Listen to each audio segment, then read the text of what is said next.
落单了。我们两个都是落单了，一块儿过吧。擅长的有很多东西，看看我的身手。快去啦！快说话。喂，我说什么呀？说什么都行。他那个声音可不是你爸的，你别搞混了，那你爸不在这儿。Assalamualaikum warahmatullahi wabarakatuh. Semoga kamu dan keluarga selalu dalam keadaan sehat juga dimudahkan dalam segala urusannya. Di video kali ini saya akan menceritakan sebuah film yang tentunya sangat menarik, banyak pelajaran yang nantinya bisa kita petik. Berkisah tentang seorang wanita muda yang merupakan simpanan konglomerat. Tiba-tiba jatuh cinta dengan sopir pribadinya sendiri. Nah, bagaimanakah itu bisa terjadi? Siapkan posisi nyaman, kita langsung saja masuk ke ceritanya.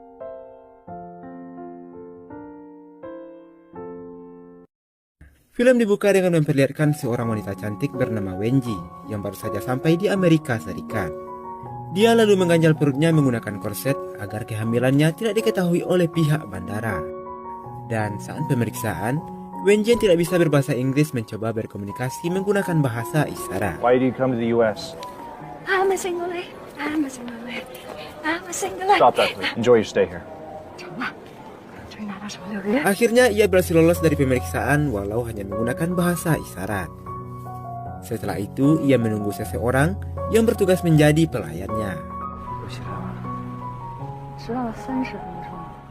Setelah menunggu 30 menit, pria itu datang lalu meminta maaf kepada Wenji karena telah terlambat menjemputnya. Wenji yang kesal lalu memarahi si pelayan, ditambah lagi saat akan masuk ke mobil, dia melihat ada seekor tikus di dalam mobil tersebut. Sang sopir menjelaskan kalau itu adalah hamster peliharaan yang sudah steril. Wenji adalah seorang wanita simpanan yang mengandung anak dari seorang pengusaha kaya di Cina yang sebenarnya pengusaha itu sudah mempunyai istri. Ia sengaja terbang ke Amerika untuk melahirkan bayinya di pusat bersalin ilegal karena masalah hukum melahirkan bayi di Cina. Lalu nama dari pelayannya yang patuh itu adalah Frank. Sebenarnya Frank bekerja sebagai sopir taksi yang kebetulan juga bekerja sampingan menjadi sopir pribadi sekaligus pelayan bagi orang-orang yang berasal dari Cina.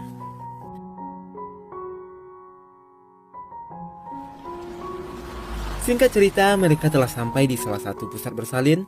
Akan tetapi mereka melihat ada 2 petugas kepolisian yang sedang menyegel dan menangkap pengelola tempat tersebut. Wenji lalu memaksa Frank untuk mengantarkannya ke pusat bersalin yang lain. Lalu Frank membawanya ke pusat bersalin milik seorang wanita asal Taiwan yang kebetulan kenal dengannya. Pemilik rumah bersalin yang bernama Nyonya Huang dengan senang hati menyambut dan memperlihatkan tempat penginapannya kepada Wenji. Di sana Nyonya Huang memberikan fasilitas yang lengkap, makan 3 kali sehari, ditambah snack 2 kali yang menunjang kesehatan ibu hamil.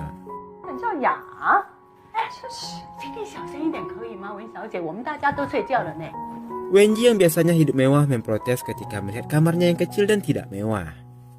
Namun karena tidak ada tempat yang lain, akhirnya ia mau menginap di sana. Saat akan mandi, Wenji tanpa sengaja membuka kamar mandi yang ternyata ada penghuni lain yang sedang hamil tua.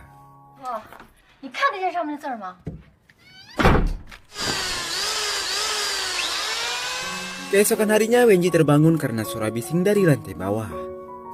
Dan ia pun segera mencari sumber suara tersebut. Ternyata suara itu berasal dari orang yang sama yang ia temui sebelumnya. Dan wanita tersebut bernama Joy. Untuk kedua kalinya mereka bertengkar karena kebiasaan Wenji yang tidak pernah mengetuk pintu terlebih dahulu sebelum masuk.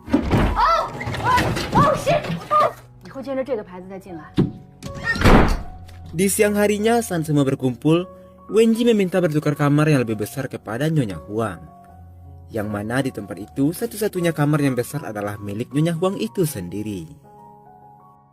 Wenji yang merupakan simpanan pengusaha kaya, ia adalah mengeluarkan uang yang banyak agar Nyonya Huang mau bertukar kamar dengannya. Joy yang mendengar itu menyindir Wenji dengan mengatakan kalau harga diri Nyonya Huang jauh lebih besar dari harta yang dimiliki oleh Wenji. Di siang harinya Wenji mengunjungi dokter kandungan yang bisa berbahasa Mandarin. Tapi ketika mengisi formulir, Wenji kesulitan karena formulir itu menggunakan bahasa Inggris.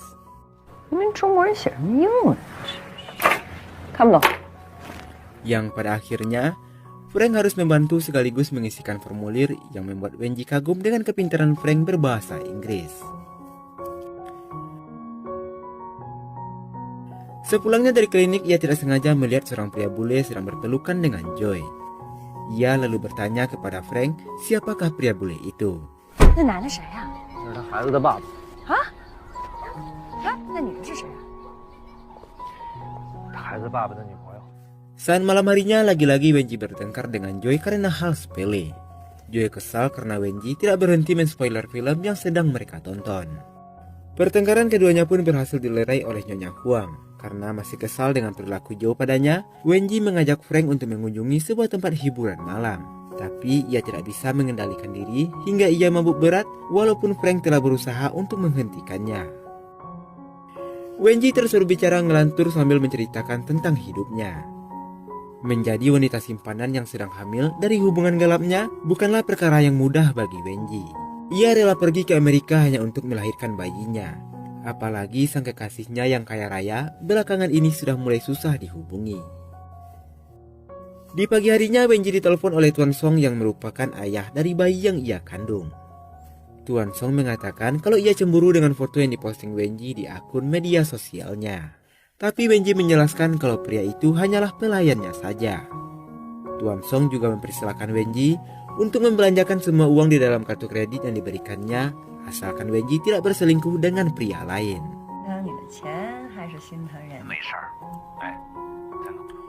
Wenji pun menuruti permintaan kekasihnya. Ia membeli tas-tas mewah dan fashion yang serba mahal.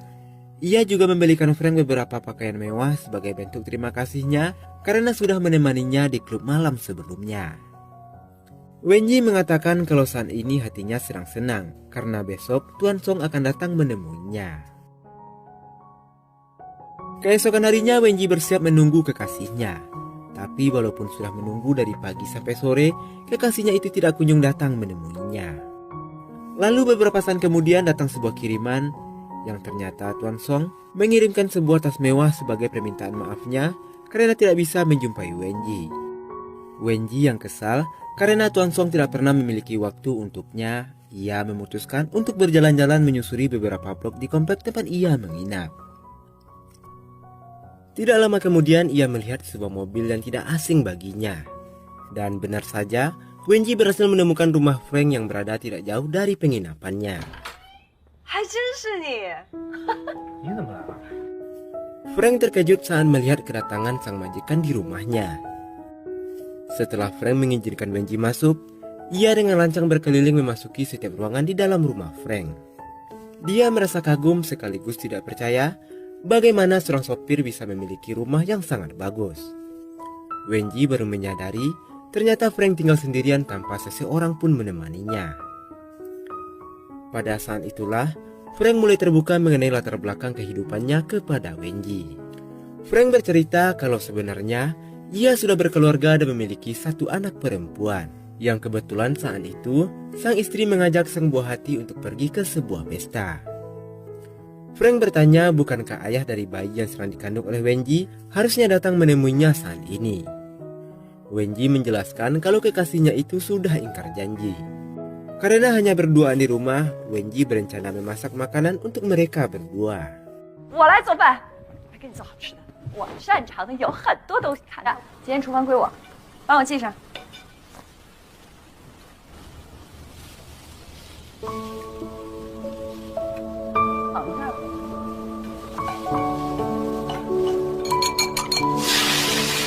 没想到你菜做的那么好，我还以为像你这么大年纪的女孩。 Setelah mencicipi hidangan yang dimasak oleh Wenji, Frank tidak menyangka kalau Wenji sangat pintar memasak untuk wanita yang terbiasa hidup dalam kemewahan. Wenji bercerita kalau dulunya ia bekerja sebagai editor di majalah makanan, yang mana ia selalu mencicipi makanan di tempat ia bekerja. Frank mendapat telepon dari seseorang yang membuatnya lari terburu-buru. Ternyata, itu adalah telepon dari istrinya yang mengabarkan kalau putri mereka mengalami gejala asma yang kebetulan lupa tidak membawa obatnya. Frank bergegas memberikan alat bantu pernafasan kepada putrinya. Lalu karena sang istri tidak bisa meninggalkan acara pentingnya, Ia kembali ke dalam, tapi tanpa sengaja ia melihat Wenji yang sedang bersama suaminya. 还爽。刚才我给你喷药。 Di dalam mobil, Frank mengetahui kalau putrinya yang bernama Julie sedang pura-pura sakit agar ia bisa pulang bersama ayahnya. Julie mengatakan kalau ia tidak tahan dengan bau parfum dari teman-teman ibunya. Dan bukannya marah ketika ada wanita bersama ayahnya, Julie senang mendapati ayahnya sudah berani berkencan dengan wanita lain. Di tengah perjalanan, Julie melihat kembang api dan meminta ayahnya untuk berhenti. Wenji yang mempunyai banyak uang lantas menyewakan kamar di lantai paling atas di sebuah hotel untuk mengajak Frank dan putrinya melihat kembang api. Setelah pertunjukan kembang api selesai, mereka terlihat bersenang-senang menghabiskan malam bersama-sama di dalam kamar hotel yang mewah. Ternyata Julia sangat cocok dengan Wenji yang menurutnya jauh lebih menyenangkan ketimbang dengan ibunya sendiri yang terlalu sibuk dengan pekerjaannya. Keesokan harinya Wenji kembali ke penginapan. Wenji terkejut saat melihat Joe dalam kondisi berdiri kaku di atas sofa. Ternyata Joe sedang mengalami pecah ketuban dan harus segera dibawa ke rumah sakit. Wenji segera berlari di sekitaran tempat tinggalnya untuk mencari bantuan. Karena di sekitaran sana sangat jarang rumah penduduk, Wenji sampai berlari 3 blok dari tempat tinggalnya. Dan sampai pada akhirnya, ia berhasil memberhentikan sebuah mobil yang kebetulan melintas dan langsung membawa Joe ke rumah sakit. Sesampainya di rumah sakit, Frank datang menemui Wenji yang masih kesal karena sepinya penduduk di sekitar tempat penginapannya. Lalu beberapa saat kemudian Wenji terdiam sambil memegangi perutnya yang membuat Frank juga ikutan panik. Ternyata Wenji merasakan tendangan yang cukup keras dari bayinya yang belum pernah terjadi sebelumnya. Frank juga ikut senang saat Wenji menyuruhnya untuk merasakan pergerakan bayi di dalam perut Wenji. 跟他说话。 我说什么呀？ 说什么都行。这是你妈，记住她的声音。哥们儿，你好吗？刚那个声音可不是你爸的啊！你别搞混了，那你爸不在这儿。 Sementara Joy masih berjuang dan berhasil melahirkan anak pertamanya dengan normal tanpa operasi. Dan di sini diketahui, ternyata pria bule itu adalah orang yang mendonorkan bibitnya kepada Joy. Sementara Joy sendiri mempunyai pasangan kekasih sesama jenis yang sudah terjalin sejak keduanya masih di bangku kuliah. Sesampainya mereka di penginapan, Joy memberikan hadiah kepada Wenji sebagai bentuk terima kasih karena sudah bersusah payah mengelilingi komplek demi bisa menolongnya. Singkat cerita, kini usia kehamilan Wenji sudah menginjak 6 bulan. Dokter mengatakan kalau bayinya sehat dan tidak ada yang perlu dikhawatirkan.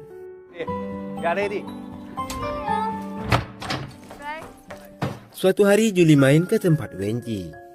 Julie dititipkan sementara di tempat Nyonya Huang karena Frank akan pergi ke New York untuk menjalani pelatihan medis. Sebenarnya Frank pernah bercerita kalau dulunya ia pernah menjadi seorang dokter bedah saat berada di Cina. Hanya saja perjalanan karir Frank tidak berlangsung lama karena sang istri memutuskan untuk pindah ke Amerika. Pada awalnya dia bersama istrinya bekerja di sebuah rumah sakit yang sama. Hingga pada akhirnya, perkembangan karir sang istri jauh lebih sukses setelah diangkat menjadi salah satu manajer di sebuah perusahaan farmasi. Dan mau tidak mau, Frank terpaksa mengikuti kemauan istrinya. 你想不想去纽约见你爸？ Yes, of course. 好，这么着。 Singkat cerita, pada suatu hari Wenji mengajak Julie untuk mengunjungi ayahnya di New York. Mendengar ajakan itu, Julie langsung setuju dengan ide gila Wenji. Sesampainya di kota New York, entah apa alasannya, Julie tiba-tiba memancing pihak polisi untuk menangkap Wenji. Alhasil, ulah iseng Julie membuat keduanya diamankan di kantor polisi. Dan seperti biasa, Wenji yang tidak mahir dalam berbahasa Inggris berulang kali menggunakan bahasa tubuh, dan beruntungnya tidak lama kemudian Frank datang menjemput mereka. Karena ulah Julie, keadaan semakin rumit karena pihak polisi memeriksa dokumen serta izin tinggal Wenji di Amerika. Wenji juga terancam dideportasi dan tidak bisa melahirkan bayinya di Amerika.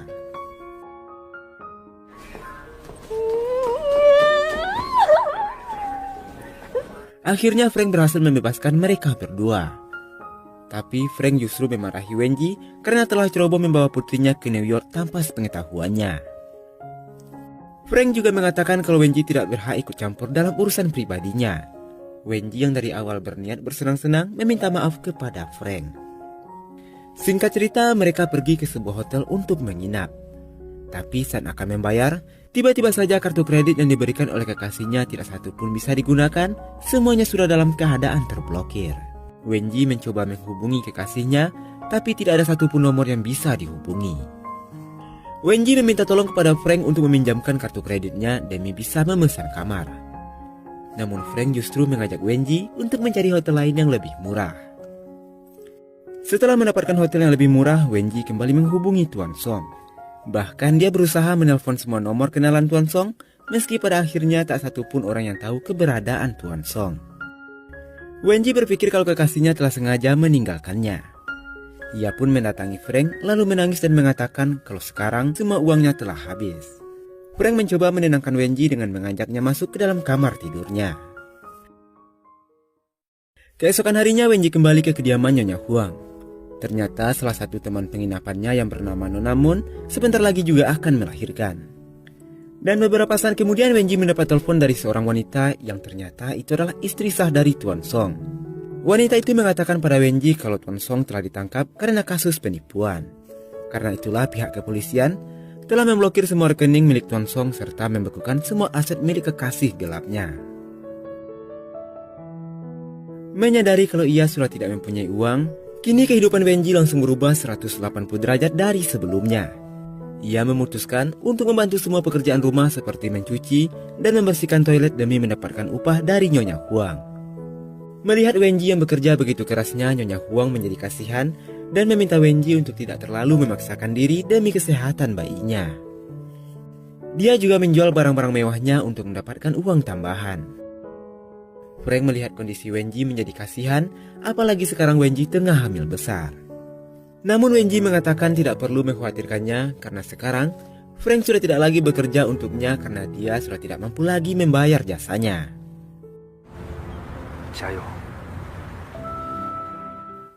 Suatu hari saat Moon akan pulang ke Cina, Moon dengan baik hati memberikan banyak sekali stok keperluan bayi kepada Wenji secara cuma-cuma. Melihat ketulusan hati Moon membuat Wenji menangis terharu yang membuat keduanya saling berpelukan. Moon berkata kalau wanita baik seperti Wenji seharusnya berhak mendapatkan pria baik yang selalu ada di sampingnya dalam kondisi susah maupun senang, karena uang bukanlah hal yang terpenting. Moon menyuruh Wenji untuk mencari pasangan hidup yang tulus dan mampu menjaganya. Wenji kemudian membalas kebaikan Moon dengan memberikan salah satu tas mahal miliknya. Setelah kepergian Moon, Nyonya Huang mengobrol empat mata dengan Wenji. Ia mengatakan kalau kemungkinan besar dia tidak berada di rumah saat Wenji melahirkan karena putrinya akan melangsungkan acara pernikahan. Tidak hanya itu, Nyonya Huang yang tahu akan kondisi keuangan Wenji, ia mengatakan akan mengembalikan semua uang sewa yang dibayarkan Wenji kepadanya. Namun Wenji menolak niat baik Nyonya Huang karena menurutnya itu semua terlalu berlebihan. Tetapi Nyonya Huang telah mengirimkan semua uang itu ke rekening pribadi Wenji tanpa sepengetahuannya. Mendengar hal itu, Wenji langsung memeluk Nyonya Huang yang sudah ia anggap sebagai ibunya sendiri. Pada suatu malam, Frank tiba-tiba datang ke penginapan Wenji dan langsung masuk ke kamarnya. Saat Wenji mengintip, ia mendapati Frank sedang menangis sambil melihat foto istrinya.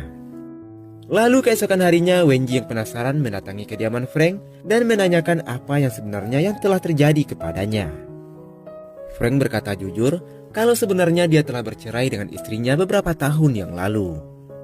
Lalu kemarin ia mendengar kabar kalau mantan istrinya akan menikah dengan pria lain yang jauh lebih sukses ketimbang dirinya. Suatu hal yang membuatnya sedih adalah perkara hak asuh Julie yang sedari dulu sudah dipegang oleh mantan istrinya. Frank menyerahkan hak asuh Julie pada ibunya karena ia rasa Julie pantas mendapatkan kehidupan yang layak. Kemudian Wenji ikut bersama Frank untuk mengambil gaun yang ia pesan untuk mantan istrinya. Namun saat sampai di sana, seorang penjaga butik mengira kalau Wenji adalah istri dari Frank. Tetapi Wenji sendiri justru antusias akan kesalahpahaman penjaga butik dan berbohong seolah-olah dia memang istrinya Frank. Si penjaga butik dengan sigap langsung memberikan gaun khusus ibu hamil terbaik yang mereka punya. Dia lalu berkata pada Frank dan Wenji kalau butik mereka mempunyai tradisi memotret pasangan suami istri yang hendak membeli gaun termahal mereka. Frank yang pada awalnya merasa keberatan karena dia tahu kalau Wenji bukanlah istrinya. Namun setelah dipaksa oleh penjaga butik dan Wenji, Frank pun tidak bisa menolaknya. You look so beautiful. We have a little tradition here. Sir, if you could just stand up there. Where we take a photo of all the couples that come here. 江妈，可能我这辈子都不会再穿婚纱了。 Yes, there it is. Okay, smile. Arm around.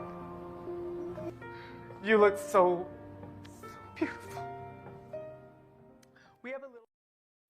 Suatu malam ketika Frank membuat makan malam untuk Wenji, Wenji melihat baju lusuh yang akan dipakai oleh Frank di acara pernikahan mantan istrinya. Dia langsung mengambil baju itu untuk disetrika meski Frank sudah mencoba melarangnya. Sebelum mendatangi pernikahan mantan istrinya, Frank menyempatkan untuk mengantar Wenji memeriksa kandungan, lalu meninggalkannya sendirian di klinik tersebut. Saat berada di acara pernikahan istrinya, tiba-tiba Frank dikejutkan dengan kedatangan Wenji di acara tersebut dengan gaun barunya. Ternyata Wenji membeli gaun yang sebelumnya ia coba dengan uangnya sendiri. Wenji mengatakan kalau ia tidak akan tinggal diam melihat Frank yang telah dicampakkan oleh Linda, mantan istrinya. Saat mereka bertemu untuk saling berkenalan, Wenji langsung mengaku sebagai kekasih Frank di hadapan mantan istrinya dan juga suami barunya. Dia juga mempermalukan keduanya dengan bercerita kalau Frank adalah pria yang sangat hebat di atas ranjang. It's awesome in bed, so you'd better work very, very, very. Congratulations, you're going to be a dad. Please excuse us. Bukannya marah, Frank justru memuji Wenji yang kini telah mulai fasih berbahasa Inggris. Saat Wenji dan Frank berdansa bersama, Wenji mengatakan kalau gerakan Frank terlalu kaku seolah-olah merasa gugup dan tidak tenang. Padahal sebenarnya, Frank kesulitan berdansa dengan wanita hamil berperut besar. 你瞧我怎么那么别扭呢？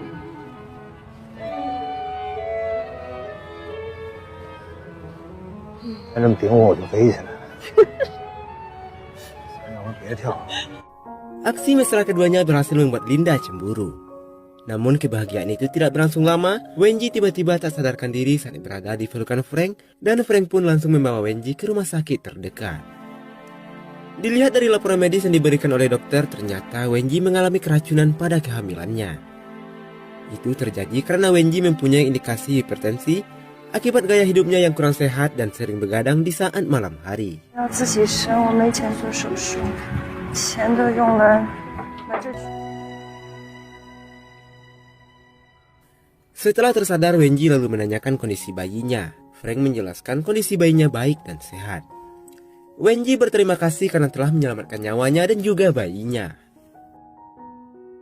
Frank dengan sangat sabar memberikan perhatian kepada Wenji yang masih membutuhkan istirahat pasca melahirkan.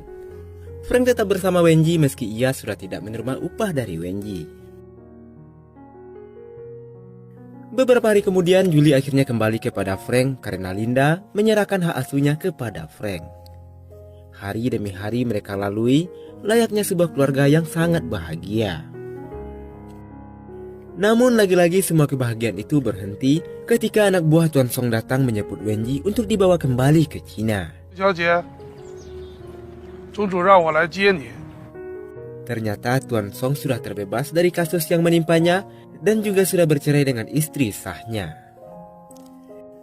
Wenji pun berniat mengembalikan semua uang yang telah dikeluarkan oleh Frank untuk membayar biaya operasi persalinan bayinya. Namun Frank menolak uang itu dan justru memasukkannya ke dalam keranjang bayi Wenji. Sementara Julie hanya bisa menangis melepas kepergian Wenji, seorang wanita yang sangat ia sayangi. Dan akhirnya dengan berat hati mereka pun berpisah untuk selamanya.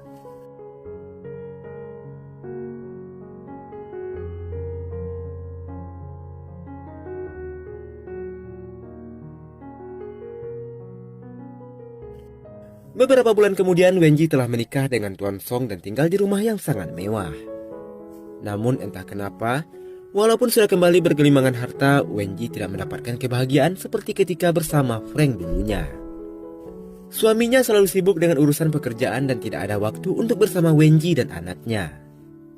Wenji hanya bisa menghabiskan waktunya sendirian di dalam rumahnya yang megah tanpa merasakan adanya kehangatan sebuah keluarga. Hal itu membuat Wenji selalu melamun dan teringat kenangan indah waktu bersama Frank dan Julie dulu.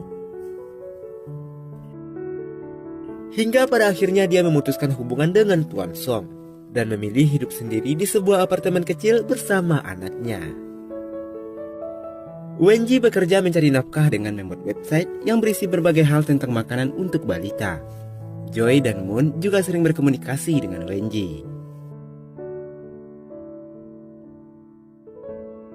Sementara itu di tempat lain, Frank mencoba melamar di sebuah rumah sakit di kota New York. Frank dan anaknya sangat bahagia setelah mengetahui kalau Frank telah berhasil mendapatkan pekerjaan tetap sebagai seorang dokter. Setelah 2 tahun berpisah dengan Wenji, Frank dengan putrinya secara iseng mengirimkan foto mereka yang sedang berada di Empire State kepada Wenji.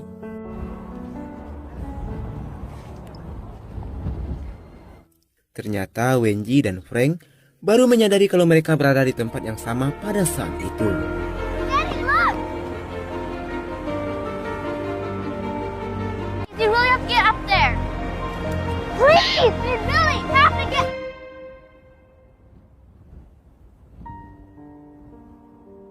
Dan setelah bersusah payah mencari satu sama lain, mereka akhirnya bertemu di atas gedung Empire State.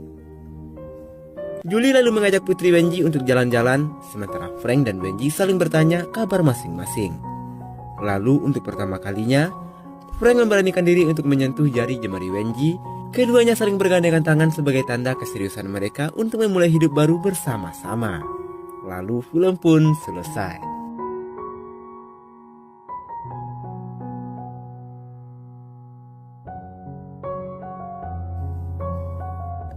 Uang dapat membelikanmu barang-barang mewah, tapi ketika ada sesuatu yang tak ternilai harganya seperti kehidupan, cinta dan kebahagiaan, bahkan uang pun tidak dapat membelinya.